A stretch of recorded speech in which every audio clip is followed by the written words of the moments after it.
Pour débuter dans l'élevage de poulets, il existe diverses manières de se lancer et mon ami Freddy ici présent a eu l'idée de commencer par des œufs féconds. C'est-à-dire qu'il a fait l'acquisition des œufs féconds de poulet Goliath qu'il a placés en incubation dans une couveuse. D'ici quelques jours, il aura des poussins qu'il va donc conduire en activité. Je l'ai invité afin qu'il puisse nous partager un peu son idée de projet parce que je pense que vous qui nous suivez, vous pourrez aussi vous inspirer de ce projet afin de mettre en place un projet similaire qui sera encore de plus en plus rentable. Alors si ça t'intéresse, restez jusqu'à la fin pour ne rien manquer. Bonjour Freddy. Bonjour Monsieur Mib, merci de m'avoir invité pour cette vidéo. Bonjour à tous, moi je m'appelle Freddy de la chaîne Freddy Élevage et sur la chaîne Freddy Élevage nous parlons souvent de couveuses. Donc ces derniers jours j'ai décidé de débuter un projet dans lequel nous aurons à terme un nombre total de 25 reproducteurs et dans cette vidéo nous allons décortiquer toutes les étapes de ce projet avec Monsieur Mib. Alors, chers amis, restez jusqu'à la fin pour ne rien manquer et surtout abonnez-vous et activez la cloche de notification pour ne rater aucune de nos prochaines vidéos. Et sans plus tarder, on est parti.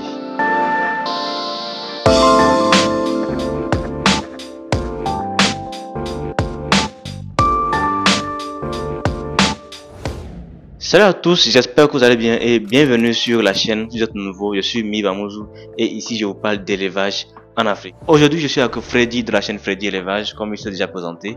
Nous allons parler de son projet avicole qu'il vient de lancer. Mais bien avant de commencer, laissez-moi vous informer que le 10 février 2024, Freddy organise une formation en ligne sur la fabrication des couveuses. Une formation au cours de laquelle il vous montrera étape par étape comment fabriquer une couveuse facilement chez vous avec les moyens de bord ou même avec des moyens. Bref, en fait, c'est une formation complète qui vous apportera l'essentiel de l'information dont vous avez besoin pour vous aussi pouvoir fabriquer des couveuses facilement chez vous ou bien manipuler des couveuses afin de mieux réussir vos projets avicoles. Alors, s'il vous plaît, soyez nombreux à vous inscrire pour ne pas manquer vraiment cette opportunité qui vous apprendra beaucoup de choses. Alors Freddy, ton projet il est génial, mais j'ai une question. Pourquoi tu as pensé à commencer par des œufs? Tu aurais pu faire comme n'importe qui, commencer par des reproducteurs ou bien acheter des poussins, faire un démarrage, mais tu as voulu commencer par des œufs. Tu peux nous expliquer pourquoi c'est important de commencer par des œufs? Bon, tout d'abord, si j'ai décidé de commencer ce projet avec l'incubation, c'est parce que j'ai vu le prix des poussins sur le marché. Et donc, chez nous ici au Togo, le prix des poussins sur le marché revient un peu plus cher que si l'on veut faire l'incubation par soi-même. Là, c'est un premier point. Et d'un autre côté, si je commence par l'incubation, ce sera un plus pour moi. Parce que ça veut dire que je commence déjà mon activité et j'apprends déjà comment faire l'incubation et je suis avec le démarrage. Donc, c'est pour cela que j'ai décidé de commencer par l'incubation. Donc, pour résumer la situation, il faudrait comprendre que lorsqu'on veut lancer un projet, souvent c'est important de commencer au plus bas. C'est-à-dire que vous commencez depuis le départ. Voilà. Et vous-même vous maîtrisez chaque étape de l'activité. Et d'autant plus que quand vous allez vouloir acheter des poussins, ceux-là qui vous vendent les poussins veulent faire du business. Par conséquent, s'ils ont acheté des œufs moins chers, ils ont fait l'incubation, ils vous vendront un poussin à un prix qui leur permet de faire quand même un petit bénéfice. Voilà. Donc, ce qui fait que vous qui allez gérer votre activité, ça veut dire que vous gagnez moins que ce que vous devriez gagner au cas où c'est vous-même qui faites votre incubation. Donc, à ce propos, il faut dire que commencer par des œufs, c'est vraiment génial. Alors, il est bien vrai que commencer par des œufs, c'est génial. Mais cependant, comment tu as fait pour trouver des œufs féconds et où tu as trouvé ça? Bon, tout d'abord, pour se procurer les œufs féconds, il faut tout d'abord avoir dans la tête qu'il y a certains revendeurs qui sont malhonnêtes. Donc, pour la procuration des œufs, il faut éviter d'acheter les œufs en ligne. Je ne sais pas si vous comprenez un peu.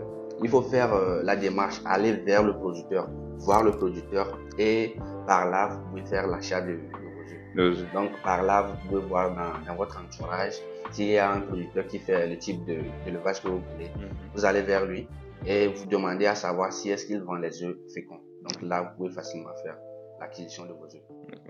À ce propos, il est important de noter que on a eu cette malchance de commander souvent des œufs et lorsque vous allez placer dans les œufs dans la couveuse, après 8 jours, vous voulez faire le mirage pour vérifier la fécondité des œufs, vous vous rendez compte que sur 50 œufs, il n'y a que peut-être 20 ou même 10 qui ne sont que féconds. Donc là, c'est un grand problème.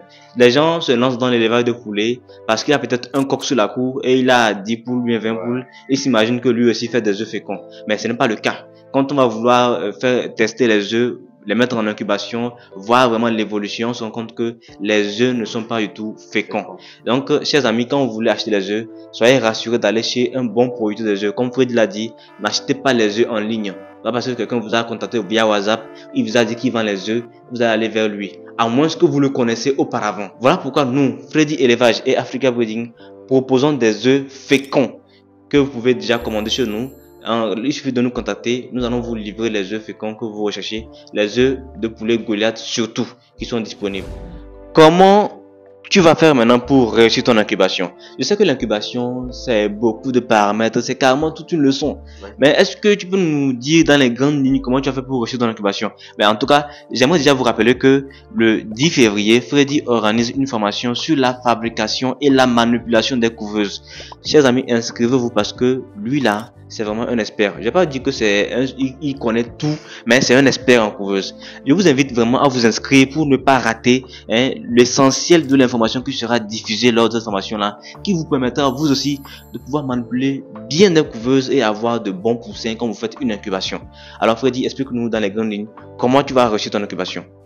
Bon, tout d'abord, pour réussir l'incubation, il y a plusieurs étapes à suivre en compte. Comme tu l'as déjà dit, il y a plusieurs étapes à prendre. Donc, pour commencer par la base, déjà même, avant de penser à installer les œufs dans la couveuse, il faut premièrement faire le préchauffage de votre couveuse.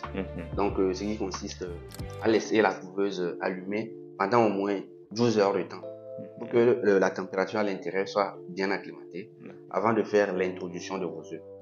Donc, à part l'étape de préchauffage, il y aura les étapes qui vont consister à faire le nettoyage de vos œufs, enlever les débris qui sont sur les œufs et autres. À part cela, on aura à faire la programmation de la couveuse. C'est là qu'il y a un autre point essentiel, la programmation de la couveuse. Donc, lorsque vous allez faire la programmation de votre couveuse, il est important de prendre en compte les recommandations. Parce que ce qui veut dire que pour faire l'incubation des œufs de poule, le paramétrage est différent de l'incubation des œufs de canard, par exemple des œufs de pentade.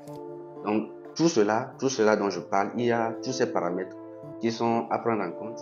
Donc, vous faites la programmation de votre terre. Donc ici, on parle de température, d'humidité et puis tout le reste. Ça. Ouais. Je rappelle déjà que lors de la formation, ce genre d'informations seront disponibles. Quelle température il faut pour les œufs de poule, quelle température il faut pour les œufs de pentade. Tout ça là sera, donc le taux d'humidité, tout ça là sera dans la formation. Comment régler un thermostat, quel type de thermostat il faut choisir lorsque vous voulez fabriquer votre couveuse. Toutes ces informations seront disponibles dans la formation. Chers amis, soyez nombreux à vous inscrire. Donc, en dehors de ces réglages-là, qu'est-ce que tu fais encore? Bon, en dehors des réglages du thermostat, on ira du côté de l'hygromètre. Donc, l'hygromètre, c'est le matériel qui permet de mesurer le taux d'humidité. Par là aussi, on sait tous que l'humidité est importante si on veut réussir l'incubation. Donc, du côté de l'hygromètre, il n'y a pas tellement de programmation à faire. Mais il suffit juste de mettre de l'eau à l'intérieur pour augmenter l'humidité. Donc, à part cela, vous commencez aisément votre activité d'incubation. Oui. Donc, c'est juste après le 8e jour que vous allez commencer par faire le mirage pour voir si vos œufs sont bien féconds ou pas. Alors, tu nous parlais du placement des œufs dans la couveuse. Moi, j'aimerais savoir, quand on place les œufs dans la couveuse comme ça, bon, on laisse ça comme ça et c'est fini, on attend jusqu'au 21e jour pour avoir des poussins, ou bien il y a quelque chose à faire dans la couveuse de temps en temps? Bon, là, je reviens sur ce point. Lorsque vous placez l'œuf dans la couveuse, tout d'abord, pour le placement des œufs dans la couveuse, il y a deux types. Vous pouvez placer l'œuf à plat, ou soit vous placez l'œuf sur sa pointe. Donc, lorsque vous placez l'œuf à plat, ça veut dire que vous avez une couveuse manuelle. Et là, lorsque vous avez une couveuse manuelle, vous placez votre œuf. Déjà, à partir du 2e jour d'incubation, vous devez commencer par faire le retournement de vos œufs. Mais au cas où vous avez une couveuse semi-automatique ou automatique, vous devez placer l'œuf sur sa pointe. Ce qui veut dire que la poche d'air est vers le haut. Et là, le système de retournement va s'occuper du retournement. Bon, en fait, je voulais te poser la question de savoir pourquoi on doit placer l'œuf sur sa pointe. Mais je me dis que la raison sera disponible dans la formation. En tout cas, mes amis, moi, je me suis déjà inscrit Et j'espère que vous aussi vous allez vous inscrire pour pouvoir vraiment profiter au maximum des informations là qui seront disponibles dans la formation du 10 février. Donc soyez nombreux à participer pour ne rien manquer. J'espère que vous avez aimé la vidéo et j'espère que vous pourrez vous inspirer de ce projet de Freddy là afin de vous aussi pouvoir débuter un projet similaire ou bien bref, en tout cas c'est une source d'inspiration, je pense, et ça vous permettra de facilement vous lancer et mieux évoluer dans le secteur de l'agriculture. Chers amis, si vous avez aimé la vidéo, likez, partagez afin que d'autres personnes puissent en profiter. N'oubliez pas de nous laisser un message sur le numéro qui s'affiche en dessous afin de vous inscrire pour la formation donc du 10 février qui parlera donc de la fabrication des couveuses, que ce soit couveuses manuelles, semi-automatiques, automatiques.